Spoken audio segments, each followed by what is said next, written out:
Hello everyone on a Thursday evening. It is Jacob here, and no, I am not dead, so I am ready to do the weather. As you can see, we're going to jump in right where we left off with our weather headlines. Rain and storms are going to end this evening if they haven't already, and we're expecting a lot of the state to clear out by midnight tonight and get some high pressure building in for tomorrow.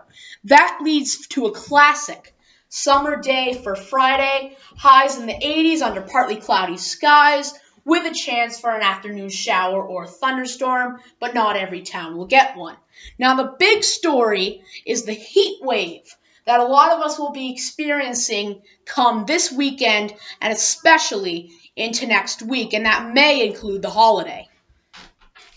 As you can see, looking at our radar, the back edge of the rain is finally starting to move out of western Maine. Portland, Lewiston, and the Lakes region are clearing out at the moment. Further to the east, Augusta, Waterville, and into Bangor, it's still pouring in a lot of those locations, especially along the mid-coast and Rockland areas. Still seeing some torrential downpours and maybe even a couple rumbles of thunder as you head out that way.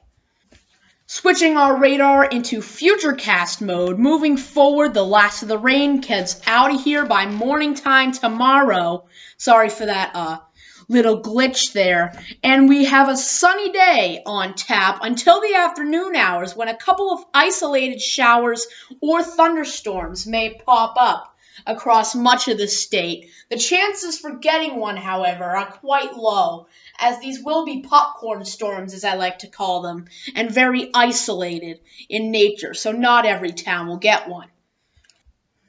After that, we're in the clear for a dry and hot stretch. A lot of triple H's as we head into next week. Now, taking a look at your Friday forecast, 80 to 85 degrees, a classic summer day, partly cloudy skies with an isolated afternoon shower or thunderstorm, as I already mentioned. Winds will be calm out of the west at 5 to 10 miles an hour, and the muggy meter is at sticky, which means that it's not going to be oppressive, but if you're doing some rigorous outdoor activities, you'll definitely notice a little bit of extra sweat out there if you're heading out tomorrow. Now, with tomorrow's forecast out of the way, let's talk heat wave. This is the temperature trend that we're expecting across much of the area over the next 7 days. Mild conditions, 70s and some 80s, along mid-coast and down east sections. The reason that it's a lot cooler here is due to that onshore flow, that southeasterly wind, kicking up some wind off the water. So if you don't like the heat, definitely go into mid-coast or down east Maine, maybe Rockland or Bar Harbor, maybe the coolest spots on the map throughout much of this weekend and into next week. Across much of the rest of the area, however, it's going to be downright hot. 80s and 90s expected across much of the forecast area, and in that little red bubble is the best shot at seeing some records. As is usual, the hottest spots are probably going to be the Western Lakes region, Fryeburg, maybe Sanford, and back into the Winnipesaukee area as well, where we could see temperatures soar into the mid and upper 90s for several days next week. Now, taking a look at our 7-day outlook, it's very summer-like. Heating up, a pre-em sprinkle tomorrow. Saturday, we get a lot warmer, partly cloudy and mild, highs near 90. Triple H's for Sunday, and same thing for Monday, upper 80s and lower 90s.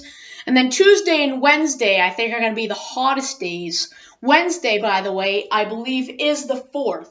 So a hot one for the fireworks show. I think it should be a little bit cooler by the time we get to the evening hours, however. And then a bit cooler as we head into Thursday, where our next shower chance exists. And even that looks pretty low at this time. Cooler conditions mid-coast and down east. I had to put that at the bottom of the forecast because if you live in those areas, this forecast is kind of irrelevant. My suggestion would be to subtract 5 or 10 degrees, if not more, from these temperatures if you live in those locations. But overall, a very hot week ahead.